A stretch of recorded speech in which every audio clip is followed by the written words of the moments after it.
Before you begin, remove the top cover. Removal.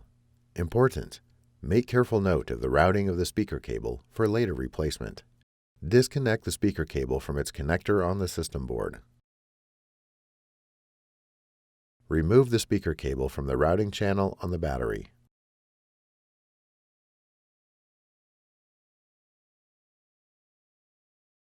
Remove the three 3.5mm P1 Phillips head screws that secure the speakers to the base enclosure.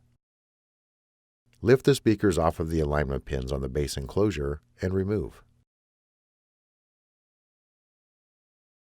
Reverse this procedure to install the speakers.